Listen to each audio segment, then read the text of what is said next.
Good morning to you all. I will be starting. No, just 1 second, Tauku. People are starting to join. So we're not live yet. We are. We are now. Okay.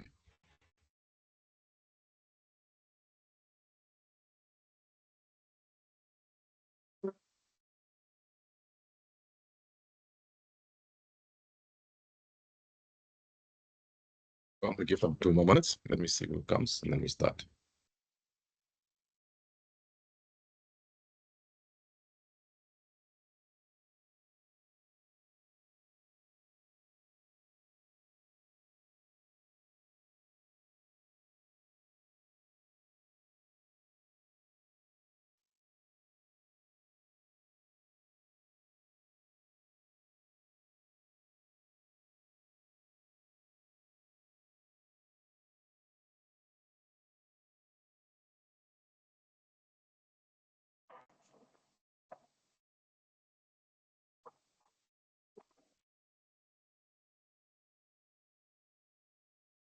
All right, I think we can start. Good morning, good afternoon, and good evening to all participants joining us from around the world. And it is indeed our pleasure to welcome you this morning and today to this important webinar on preparing the first national reports under the Nagoya Protocol. We now have had a number of years implementing the protocol, and as we move forward in implementing the protocol, national reporting represents a critical opportunity for parties to reflect on progress made, share experiences, and at the same time also identify areas for further support and collaboration. And therefore, today's session is designed to provide practical guidance, clarify expectations, and foster dialogue amongst you, parties, shareholders, as we address the questions and provide answers to what you may require. And we hope it will support you in preparing comprehensive and meaningful reports that not only fulfill reporting obligations, but also contribute to the broader goals of transparency, accountability, and mutual learning under the convention and its protocols.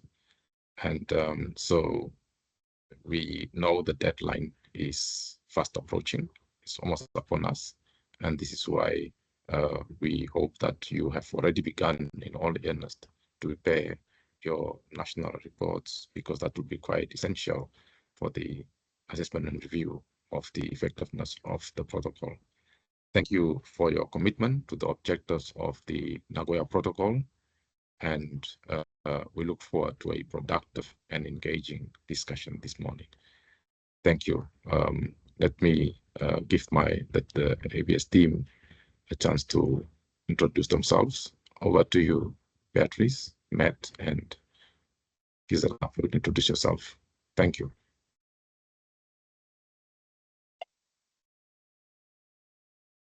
Beatrice. Good morning. I'm Beatriz Gomez. I'm working on the ABS unit, and particularly I'm the person responsible for the national reports and assessment and review. So I will be leading you today in this webinar. And I also want to introduce as part of the team that is going to be supporting the process through the ABS Clearinghouse. So here you have Matthew Diaz, please. Hello, everybody. Matthew Diaz. I'm a colleague of these people, Beatrice and Tauku and Gisela in the ABS unit at the Secretariat. Hello, Gisela.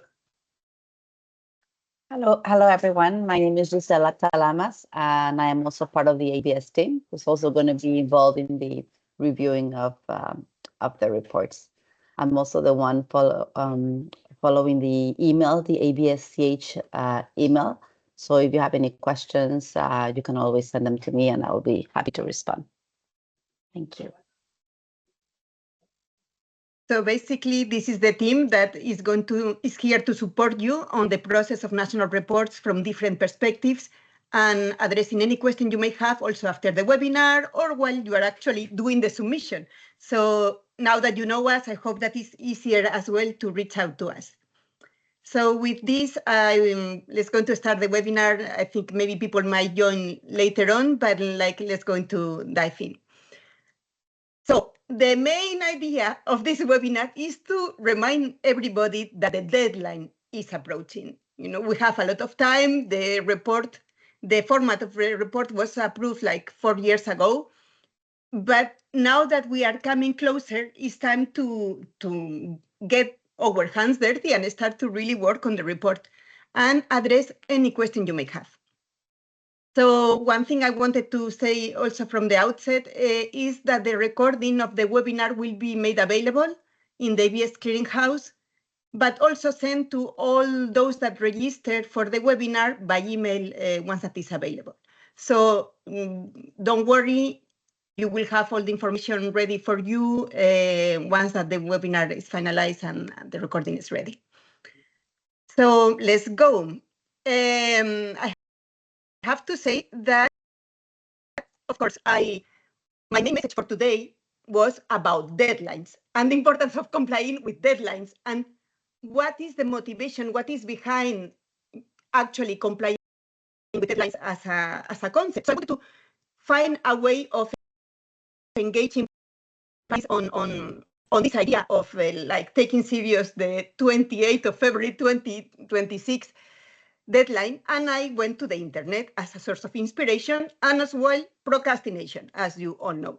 And I found a lot of ideas on how to do it. So one of the first things I reflected is, okay, to comply with a deadline, you need motivation. So I thought, what could be the motivation for you as countries to prepare the national report? So the first thing, the national report is, I think one of the most important things is that it's also for you, for countries. It's a tool.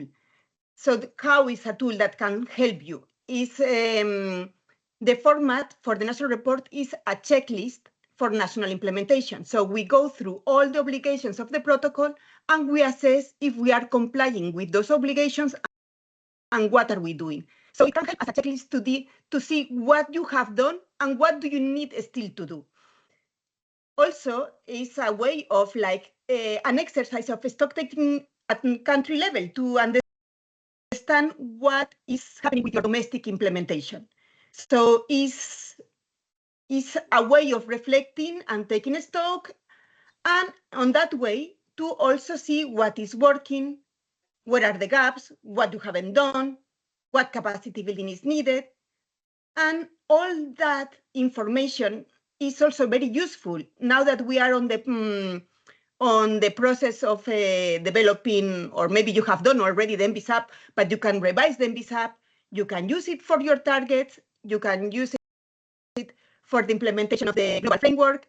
So once that you have identified what you need to do, you can identify your priorities, you can put it in your financial plans and capacity building plans for the MBSAPs. So it's a tool for you. In addition, also, the national reporting is a very good opportunity to verify the information you have in the ABS Clearinghouse.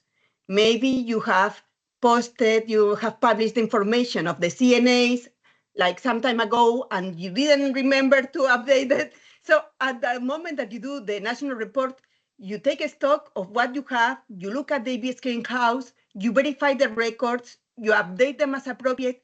So it's like cleaning your house, you get ready, you take a stock. So it's very useful for you as a country.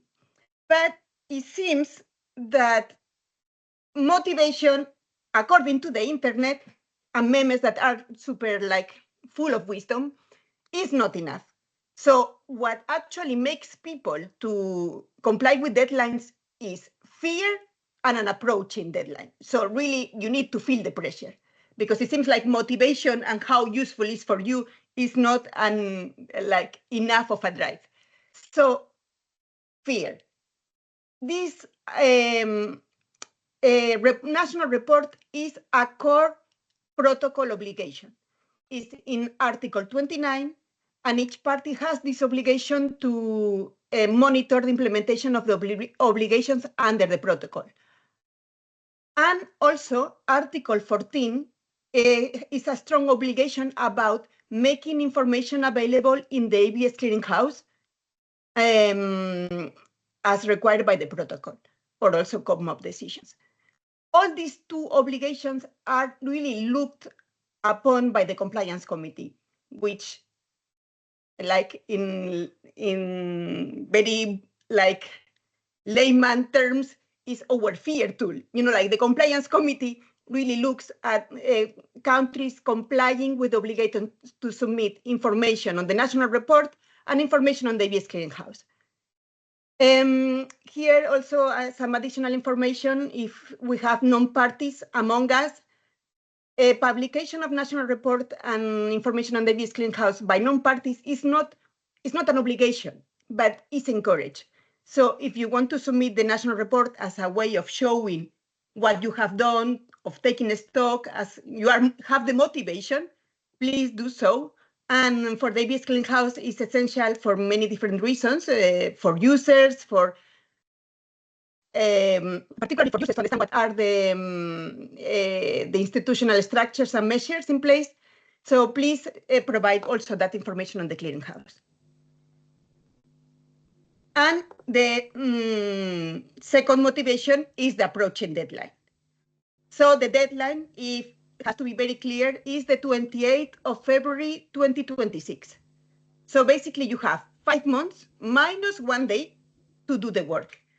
This is normally maybe it shouldn't be so scary. It's still 5 months, but you need to remember that it's at the same time as the report for the Cartagena Protocol and for the CBD. So you need to start preparing in advance, and if you submit it before the deadline, much better. So you don't need to wait until the last moment. You can start doing the work and submit it as soon as possible. So one thing about deadlines and, you know, popular culture about deadlines is that sometimes we think they are indicative, as they say. It's like, well, they really didn't mean that there was a deadline. I can submit. I mean, we have a long tradition also at the CBD of submitting things a little bit after the deadline. But in this case, it's a false statement. For this cycle in particular, national reports are going to be one of the main sources of information for assessment and review of the effectiveness of the protocol. This is assessment and review of the effectiveness is like a global stock taking of how are we doing with national implementation of the protocol at global level. So we get all the information from all countries and we extract conclusions and we decide for the future priorities and we look at the gaps. So it's a very wide analysis. And of course, one of the main sources is the national reports and information on the ABS clearinghouse. If you want to know more about this, the methodology and the elements and everything about assessment and review was adopted in decision MP 5/5. And all information that is submitted by the 28th of February will need to be analyzed and synthesized by the executive secretary, so basically us, for the following meetings according to the decision. The compliance committee will look at part of the information coming from those analyses that is meeting in May 2026. And the IAC on capacity building for this biennium is going to also provide input for assessment and review, and is meeting in June. This means that basically with the deadline for posting documents and editors and all the process ongoing, the Secretariat won't be able to include information for those meetings if the submission is after the 28th of February. So whatever is not submitted by the deadline won't be able to be considered for assessment and review. The information, the input from these two meetings will inform a document that will go to SBI 7, and SBI 7 will make recommendations for a draft decision at COPMOP. So this is the process. But as what is one meeting after another and after another, and with very in order to prepare the documents in advance, we won't be able to include more information later on. There is no time between all of these meetings. This is how has been designed the process. So again, it won't be able to incorporate your national report if it's not submitted by the deadline. So this is some of the elements. These are the elements for the second assessment and review of the protocol. And here in blue, I have highlighted those that one of the main sources of information is the national report. This is just to get an idea of the importance of submitting in time, because otherwise we won't be able to have a good analysis. So we are looking at support available for implementation, institutional structure, model contractual clauses, clearinghouse, Article 23. So many different things require national reports to be submitted to be able to provide meaningful analysis. So here I collected some of the questions that were asking actually what I just explained, because I'm going to a little bit reflect on the questions that we received, so to make sure that they are addressed, that you have the answers that you're looking at. So how will the national reports be used? And next COPMOP would be through the analysis through assessment and review. And also they will be looking at the compliance with submitting the national reports for the compliance committee. Based on those outcomes from assessment and review, they will also inform priorities for the JEF, for guidance to the JEF, for capacity building and means of implementation. So the analysis has to be meaningful to be able to provide that the outcomes fit into the decision-making process at COPMOP. And these are assessment and review, and the national reports are the core of the mechanism for monitoring and measuring implementation of the Nagoya Protocol, and also how to improve it and how to make it better and how to make it more efficient. So this is the answers to these questions that you submitted. So here there were some questions about deadlines, and I'm going to repeat myself, but it's like for helping. So there was a question, it's like, what is the final deadline for submission, and are extensions possible under certain circumstances? Basically, if you are not able to submit by the time of the deadline, you can still, of course, and we encourage you, and please submit after, as soon as possible. The question is like that that submission won't be reflected in the global stock taking, that is assessment and review. This means if there is somehow we don't have enough national reports by the deadline, the outcomes of this exercise might not be representative enough of the circumstances by countries, and we might have outcomes that really don't reflect where are we, and priorities that actually don't reflect all cases. So please really do try to submit if possible for the deadline. So it's very important in this case. In previous cycles, we had more leeway, but the schedule is very tight for doing the analysis of so much national reports and having really meaningful conclusions. So the next step, so why we did all of this is we wanted to avoid the last minute deadline rush, like to really some students, like you study for the exam the day before. So we wanted to answer all the questions you have in advance, because at the end of the day, the question sometimes comes when you start working. So we wanted to address all your questions, and please, every time that you have doubts, contact us. We try to answer as soon as possible. So we help you not to do things last minute and maybe with worse quality. We realized when we were looking at the questions that you sent that most of them, they actually, they were asking about the form or how do, like things about the structure or the chapters of the format for the national report, or things that basically the questions would be solved just by looking at the format in itself, and in that way you would have a better idea of what you need to submit. Also, there were some questions about help and how we can report, if there is any guides, any demonstrations, what are the challenges faced by parties. And so with this, I want to say that actually all the answers to the questions are there in the ABS Clearinghouse. Just in case also you question later on, everything is in the ABS Clearinghouse. And we are going to look at it together to see where to find the questions, and we are going to go to show you where to find the forms, where to find the help, and everything that you need to know to be familiar with the type of report we have, because this report under the Nagoya Protocol is not as the CBD national report. It's very straight, standardized format. So maybe just by looking at it, you will have all your questions answered.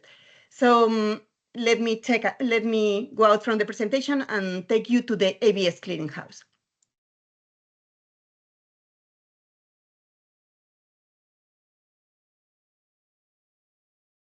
Here it is. Yeah. So this is the ABS Clearinghouse. As you have there the address. Don't be afraid. It's very easy to navigate. So please consult it. So I'm going to start showing you some of the help and the resources we have. You go to the help menu, to the knowledge base.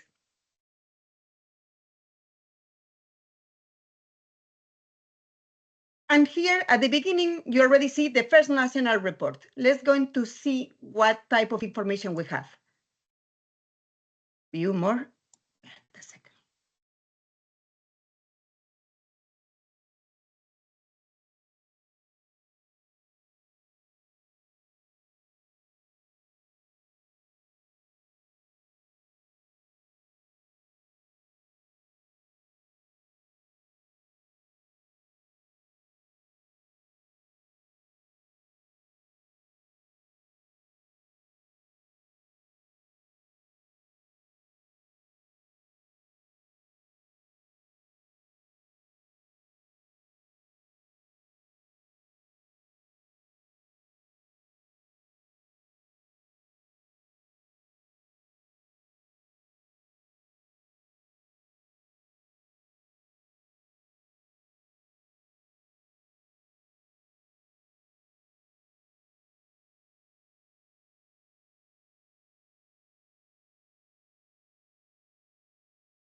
Hello, I think Beatrice is frozen, so I can take over a little bit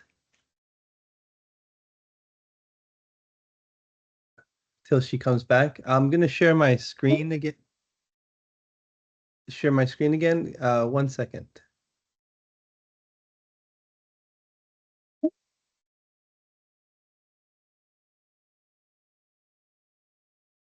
everybody see my screen? Yes, we can see it. Okay. So as Bia was saying, a lot of the information about the first national report is available in the knowledge base on the ABS Clearinghouse.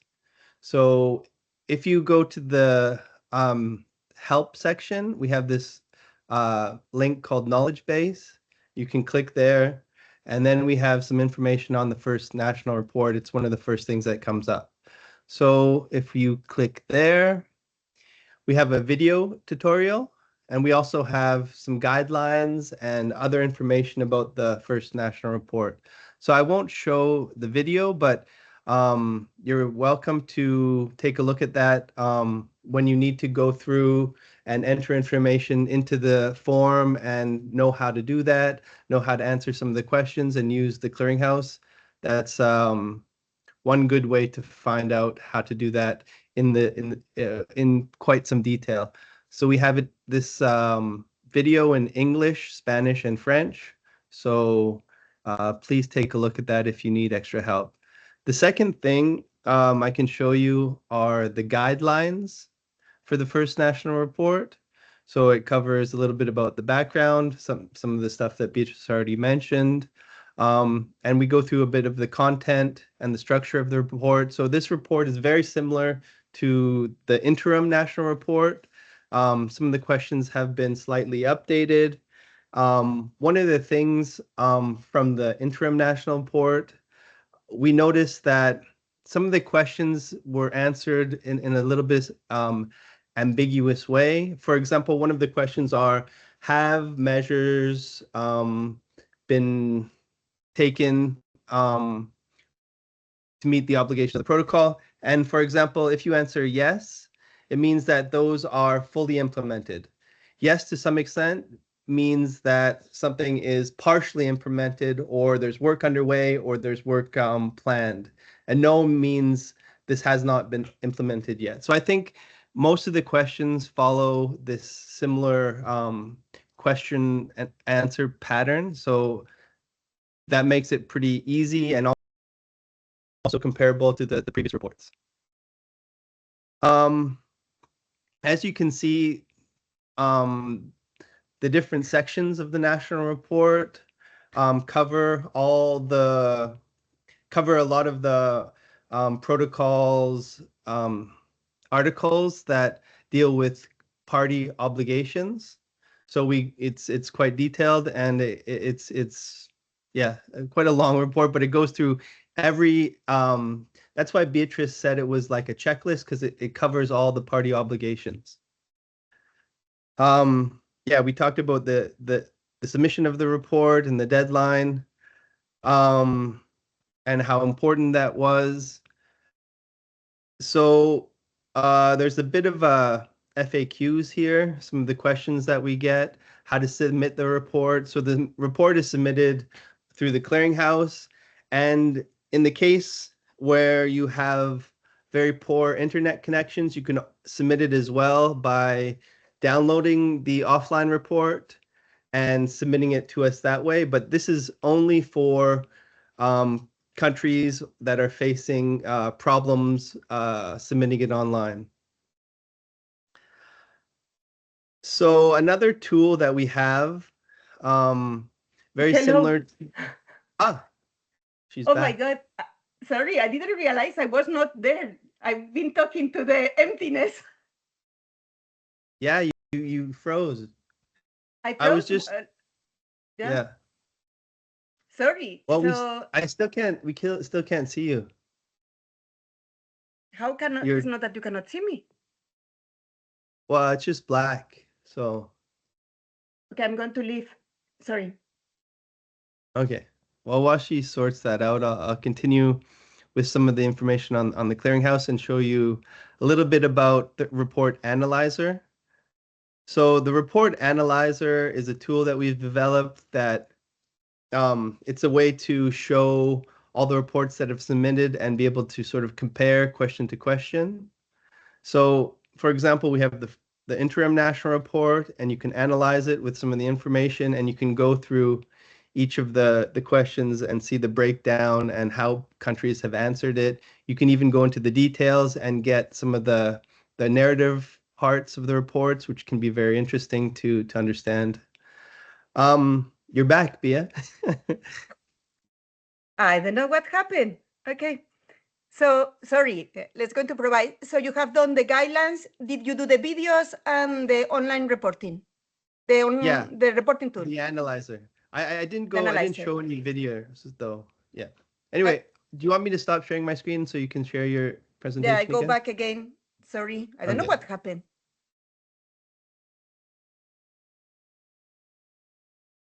And let me, where I was. here, but yeah.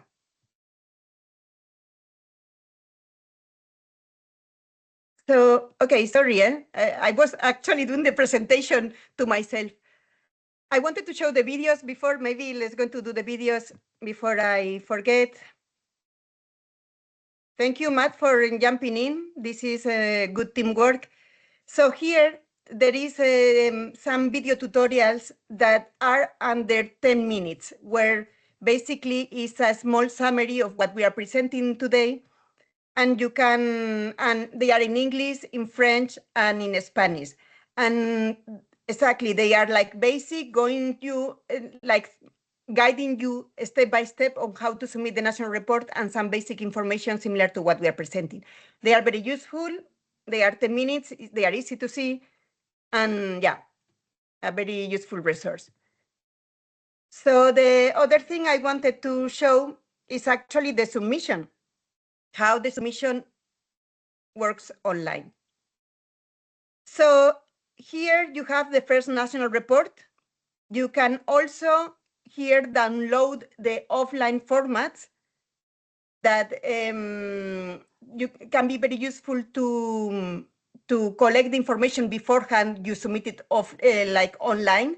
So they are easy to download and are similar to what we are going to show online here. So for adding a new record, you do here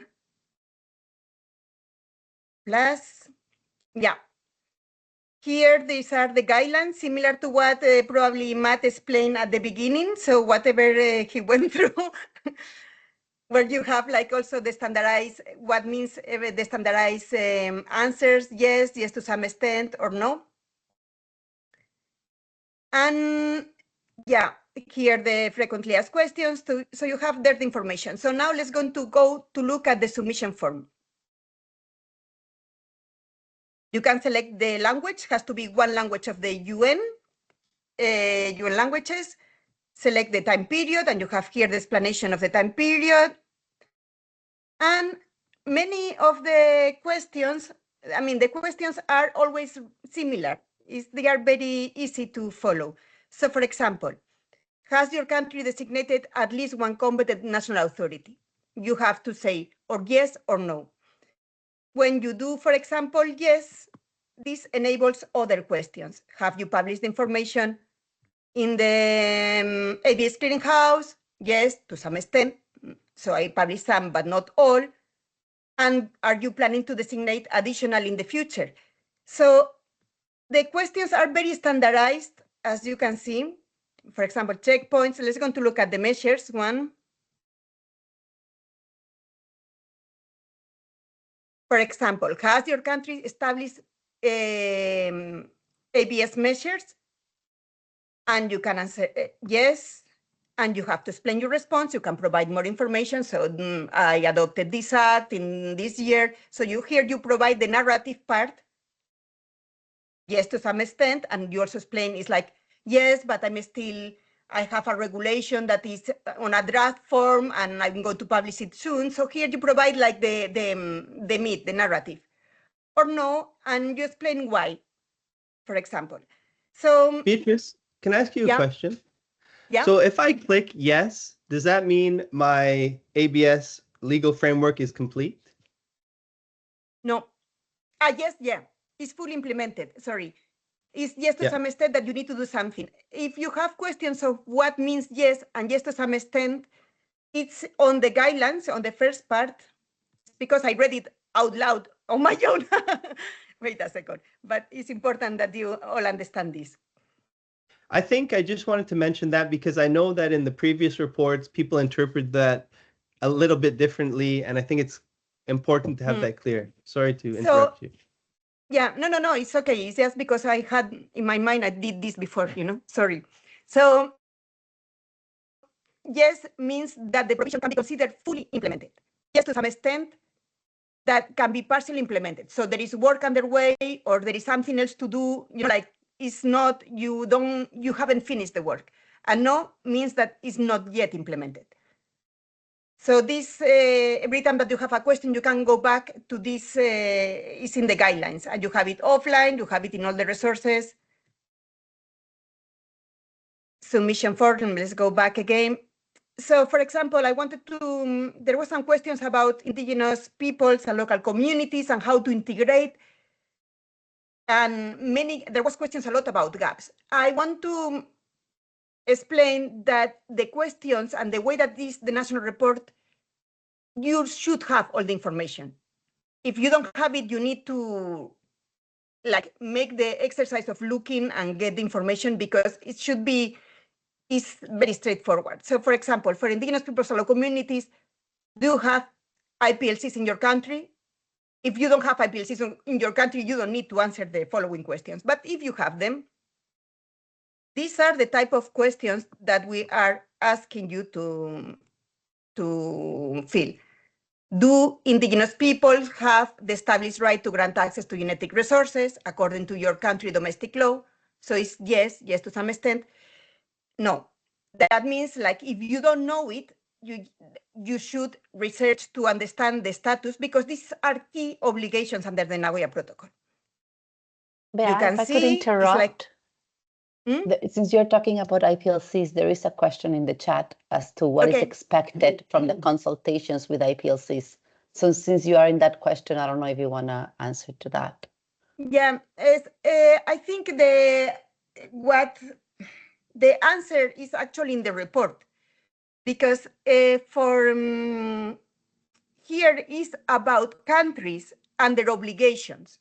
So we are not asking for a status of traditional knowledge. It's more what the country has done to implement their obligations under the protocol. So have you taken measures to make sure that traditional knowledge is accessed with PIC and math? This is an answer that you should have. Has your countries considered customary laws?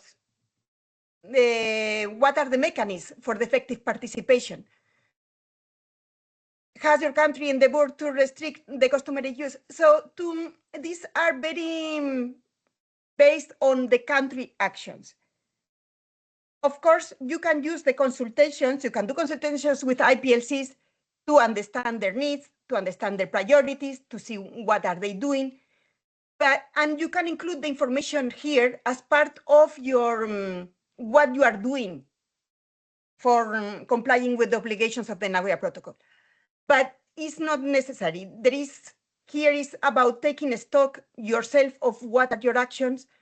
And if you understand better the traditional knowledge and IPLC's needs, that can be included, that can be identified, but it's not a requirement in itself, and there is no particular outcome that is expected from that, more than you can include more information on the lessons learned, what worked well, why, difficulties, challenges. So you can include here some information, and you can use the consultations for your MBSAPs, for your priorities, for establishing the way forward after this national report to improve how you are complying with the obligations.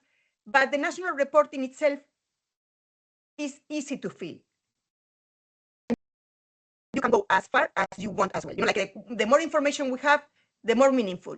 But the basic is that you need to know what your country is doing with respect to their obligations on traditional knowledge. I hope this is clear. So this is the type of questions we are asking is, for example, transboundary cooperation. Has your country cooperate? It's all based on the obligations of the protocol. That's what I wanted to communicate, that you have always places to provide more qualifiers, provide information on what the lessons learned. For example, here you see difficulty, challenges, underlying causes. All this information is going to be very useful for assessment review to understand what is the status and why or why not. But the idea that some countries have information in the report. But you should know what measures you have in place, or what have you done for awareness raising or capacity building. So this is, the national report that I wanted to show. And let me go back to the presentation.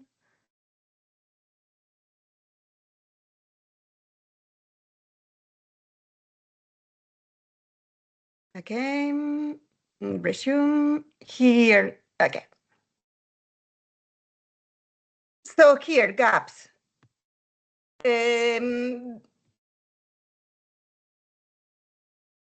So there was a lot of questions. How should countries handle gaps or unavailable data? What if I'm missing data? What happens if I don't have all the information necessary? All of this, I mean, you should be able to fill some of the information, like, have you done this? Do you have mechanisms for consultations of IPLCs in the country? Yes or no? To some extent, I could do better. So I have the feeling when I was reading the questions that many of you were thinking more of the CBD national report and having other type of data, more like maybe more complex data, like, for example, a status of knowledge, traditional knowledge in the country, or like taking a stock of all IPLCs.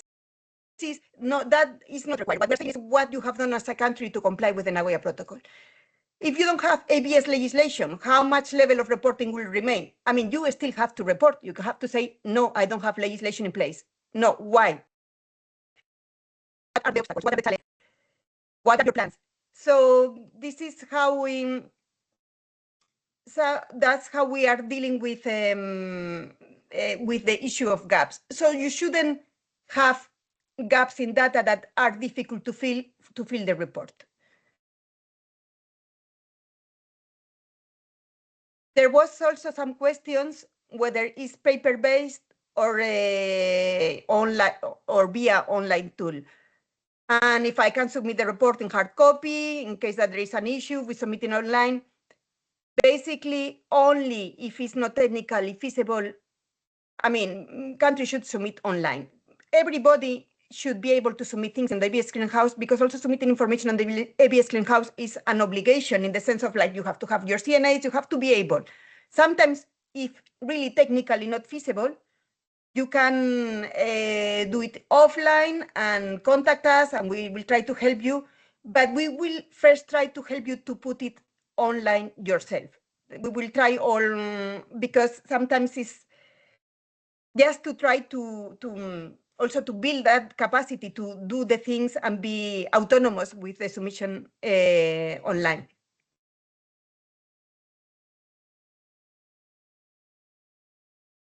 So now it's more about who submits, the rights to submit, who has those permissions, the user roles in the ABS clearinghouse. So basically, there is a chain of, like, delegation. First, you have the ABS national focal point that can designate a publishing authority or more publishing authority that would be the person that has the authority to publish, as the name says, like to publish records on the ABS clearinghouse. The national focal point can also be the publishing authority itself, if they decide, or they can decide that it's someone else. Something that we have created that is a new feature is also the possibility that you have a publishing authority for the national reports in itself, or a particular type of records.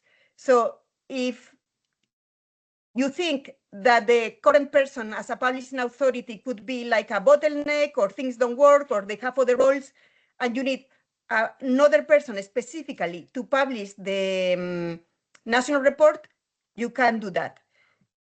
Also, after, you can have national authorized users. The publishing authority and the national focal point can designate as many national authorized users as needed to prepare drafts of the records, to do the submission and to prepare everything, which after those draft records will be submitted for the approval of the publishing authority. That will have the data, like has to have the authority to decide that what is published is an accurate reflection of the country, and everything is, like, you check that is ready for approval. Sorry. So there was a question of who is responsible for the preparation of the report here was in Tunisia, was a particular country. But maybe you have all these questions as well. Who is the responsible? The country is the responsible. It's like there is no, so if the country doesn't comply with the obligation, it's the country itself that is not complying with their international obligations to submit. Who does what in your country is a little bit for you to decide. The national focal point has the responsibility to provide that the information in the clearinghouse is accurate and reflected. So definitely has a role. But depending on how you have the institutional structure in your country, who is competent, I mean, it's up to you to decide, but you need to make that the national focal point designates a publishing authority that will be able to publish it. So, like who does the report, or who does the workload behind the scenes is a national issue. What is important is that actually it's the country in itself that has committed to ratify the protocol, to the obligations of the protocol. So it's the country itself who has the responsibility to comply with the national report. So here I wanted to go back now again to see how we designate these authorities in the clearinghouse. Let me go back again. I hope I don't lose the connection. Let me see, sorry. I think I was here. Okay. So we are in the ABS clearinghouse. And I'm going to go to the training site where you can have an account and you can, is similar to the ABS clearinghouse, but it's for training purposes. So whatever you publish here doesn't have any weight, and you can play with the format, you can do some training. So let me sign out here. So the first thing, you need to have an account. And sometimes this idea of having an account and having the specific role is the first obstacle that countries have to publish information on the clearinghouse. And we want to say that it's very easy. Many countries ask, what do I do if I forget the password? You do forget the password, you enter your things, it goes to your email, like any other account in the internet. It doesn't follow it's similar to any other account, Amazon account that you may have. If you don't have an account, you can create an account. And here I'm going to sign in. So let's go to submit. And here you can see what you see when you are already, you have the permissions to submit national records or reference records, and you can see what roles do you have. In my case, in this case, in the training site, I have here a first national report for Andorra pending my approval. So you can see request. This is how you see things when another user has submitted a record. So you can approve or you can revise. And after approve, you can send it back. There is like a different workflow. This dashboard allows you to play with the records with your national authorized users about approvals, coming back, reviewing, is where you see all this information. And here you have a user management, where you can see all the users for your country. And you can also, just a second, you can delete accounts, you can, yeah, a second.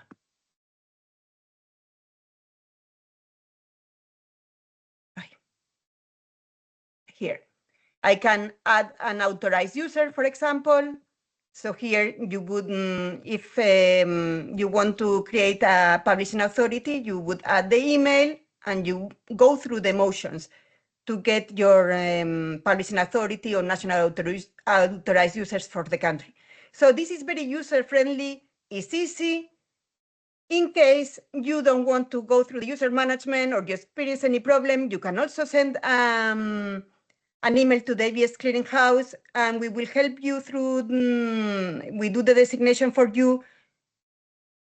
Having an account in the clearinghouse, losing your password, or not being able to designate a publishing authority shouldn't be a problem for the publication of national report or information on the clearinghouse. It's easygoing, and we are there to help you in case that you are experiencing technical difficulties or you prefer to do it with us.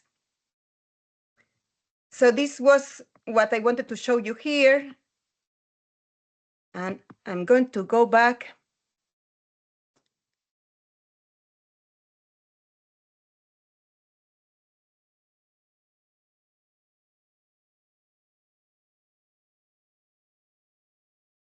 So there was a lot of questions about indicators to measure progress and monetary and non-monetary benefits.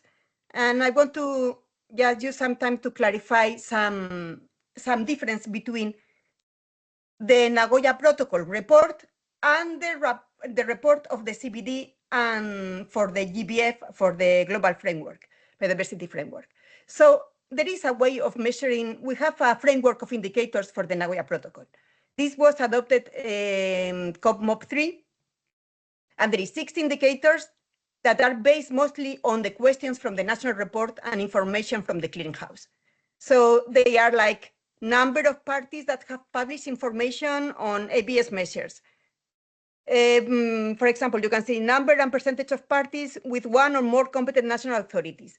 So this is the type of indicators we extract from the national report and we use to measure progress. So we have a reference point from February 2018, and we will, with the assessment and review, we will have another set of new indicators with the results of your national reports, and we can see if we are improving, if we are like not too much, so we can measure progress in the implementation of the obligations of the Nagoya Protocol.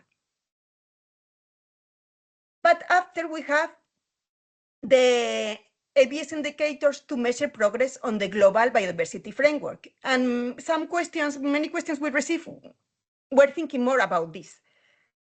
Here we have I'm going to talk only about the mandatory ones. There is 2 headline indicators that are to measure monetary benefits received in accordance with applicable international ABS instruments, including the Nagoya Protocol, and non-monetary benefits. And after, there is a binary indicators that are more about number of countries that have taken measures at all levels to ensure the fair and equitable sharing of benefits. And these binary indicators have also standardized questions. It's yes, no, to some extent, so similar to what we have.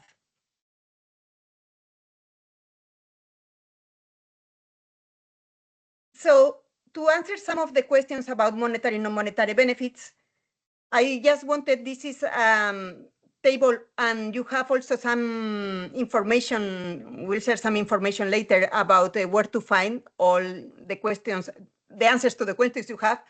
So for monetary benefits, this the indicator is just measured by US dollars. Monetary benefits. So this can be disaggregated by benefits received by IPLCs and relevant access and benefit sharing instrument. How much US dollars have you received from the Nagoya Protocol, maybe from the DSI, maybe we're not yet there, the international treaty. So this is more straightforward. So we will measure globally how much monetary benefits ABS is bringing at a global scale, but you take advantage of a national level to know as well, and you can measure progress, and it's an indicator of the effectiveness of your ABS legal system. If you are not having any benefits coming from your ABS legal system, maybe there is something that you need to do, or what is the problem? So measuring these indicators is also very useful for everybody. So for non-monetary benefits, there were more questions about it. There has been a methodology developed, and I mean, they are all in the metadata sheets and have different sources of information I will share, where there is 6 types of indicators. We got all the list from the Nagoya Protocol annex on non-monetary benefits, and we clustered them in different indicators to try to extract some ideas on how to measure it. So there is 2 types of non-monetary benefits indicators. Some that are nationally collected. That means that the responsibility of gathering this information is you. So we have some on capacity building and technology transfer, number of projects contributing to sustainable development, and there is the globally collected ones, which is they are the number of scientific publications relevant to conservation, sustainable use. You can read it there. Joint scientific publications, number of research and development results. So let me go. Yeah. So for those globally collected, this is a methodology that has been developed by the Leibniz Institute. There is a project, they have a project, and they are doing actions to collect that information from the public domain. Like they are doing searches, they are using programming. And the idea is the information collected through this methodology will be made available as drafts for you as a country to review in the CBD National Report. So basically, the information will be given to you, but you actually need to also take the actions necessary so the information is available. So if you have IRCCCs in the, all your permits are published as IRCCCs in the system, in the ABS clearinghouse, you don't need to do anything. But if you don't, if you have permits, you should publish it as certificates of compliance, so they are able to use the identifiers there to do the data mining necessary to get the information for you. If not possible, if doing all, for any reason, we really encourage you to publish certificates because you fulfill multiple purposes. But if not possible, you also can contact the Leibniz team to share national ABS permits issued so far, so they can do that data mining. You have the contact of the person there, so just make sure that all the things are set in place so they can give you the data for you. And also one thing that you can do is require users in PIC-and-MAT to list certificates or ABS permit numbers in scientific publications. So there are things that can help. Maybe for this reporting cycle, you are going to have not all full data, but we hope to continue being able to measure this over time. So it's things that parties can do, so they do this work for you, the Leibniz Institute. So for information on ABS indicators to measure progress, there is a dedicated web page that we created to help you navigate the GBF and ABS. We did a webinar on this, on how ABS goes in the GBF, MBSAPs, how to integrate it in MBSAP, a monitoring framework. The data sheets are very useful. They describe the methodology for reporting on monetary and non-monetary benefits. So I haven't gone into details now with you because we have done it before and it was a little bit aside of the topic of this webinar, but the metadata sheets have everything there. And all of this information has to go through the online reporting tool, the ORT, that is more for the national reports under the CBD. There were also questions about how this report contribute to the reporting on Target 13? How, like the national report under the Nagoya Protocol and the Target 13 and the GBF, how do they work together? How can I use it? So in common, as you have seen, the Nagoya Protocol report is about each of the obligations of the Nagoya Protocol. So it goes further than Target 13. You have in common the reporting on monetary and non-monetary benefits. There is questions on the national report under the Nagoya Protocol that also relate to this. So the work that you do for one or for another report, you can use it and for both, in both purposes. And there is the reporting on having adopted ABS measures as a binary indicator. That is actually question 7 of the national report, but these are very easy. So it's not like, that's all the overlap we have between the two. Of course, all the information you get under the Nagoya Protocol, all the stock taking, all the priorities, you should included in as a little bit the narrative or like in the target 13 and goal C. But in the report, the strict overlap is only during these two fields. So we encourage you to coordinate with the CBD, the ABS focal points. You need to talk to each other. You need to exchange information.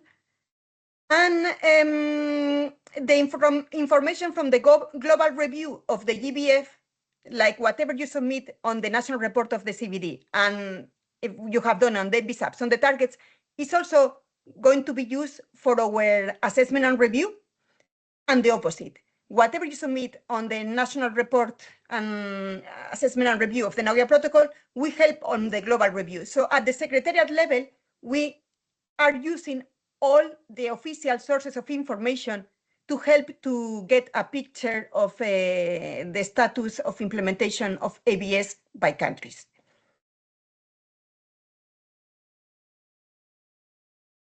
So here, basically, we went a little bit, probably I talked more than I thought.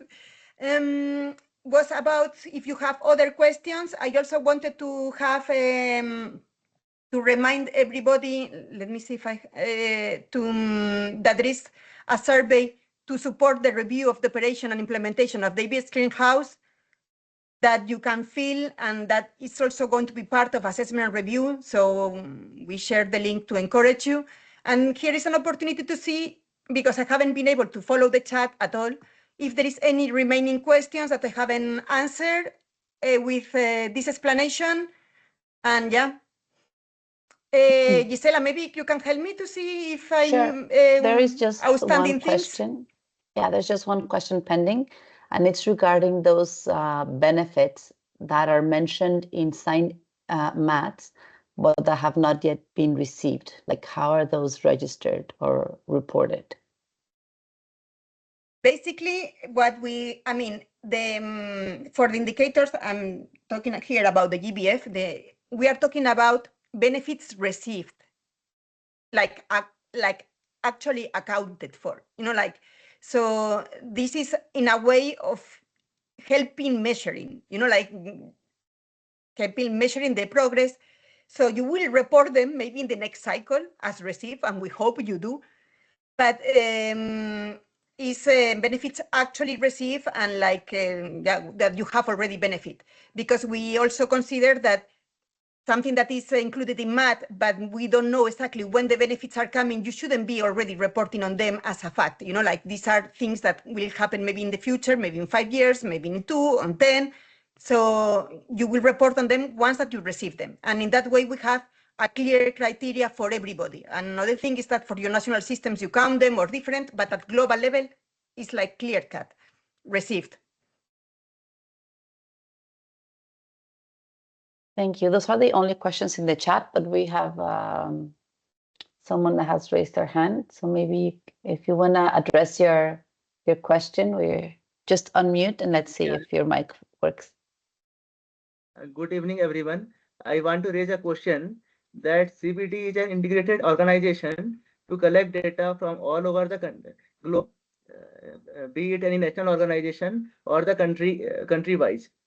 All these data are structured in simple formats, but I want to ask that how do you integrate this data for the implementation purposes?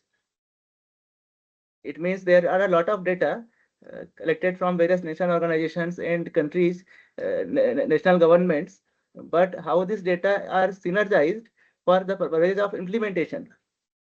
That is my question.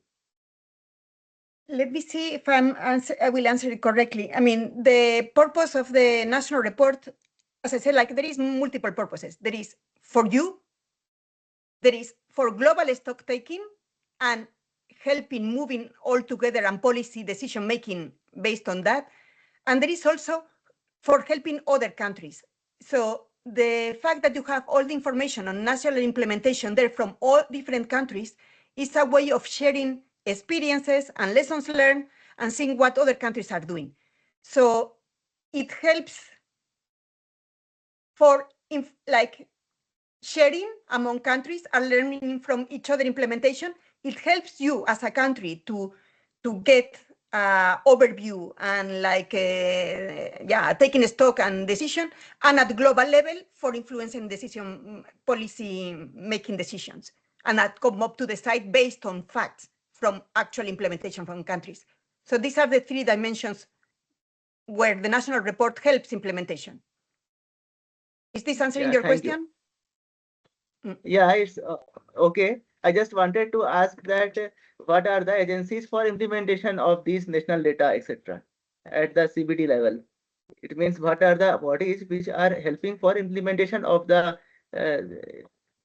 data? Sorry, which agencies are helping? Which are Sorry, helping the implementation. Okay. So means what are the drivers? What are the agencies which help in implementation of the data structure and all? So, I mean, there is a UNEP JEF project that has already, I mean, there was endorsements letter that had submitted by countries where those beneficiaries of the project are getting some help from UNEP and the CBD. The CBD, from our perspective, we can help you to answer questions you may have about the questions or the submission of the ABS clearinghouse. At another level, I mean, if you need more support, this is something, depends if you are participating on the UNEP project, you would have some funding and you can look for other types of support, but these are the main two agencies that are supporting the process. Yeah, thank you, ma'am. Any other question? Something I missed? No, there's no more questions. So I just want to say it again, we are there to help you. Please look at the report. You can look at it in advance, identify where you could have had challenges, things that you don't understand.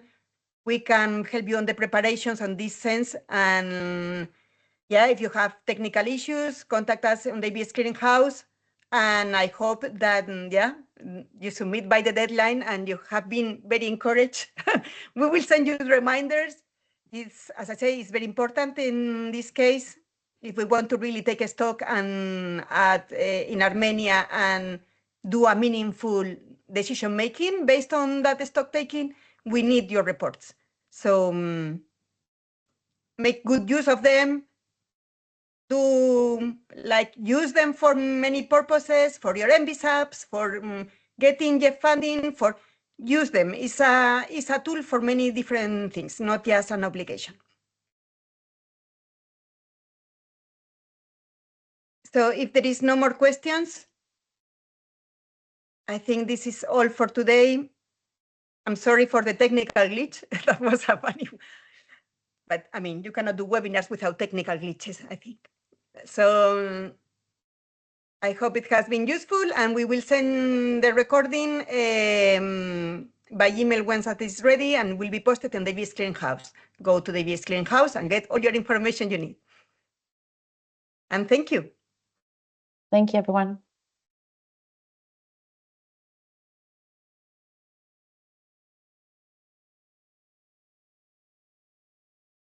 Thank you.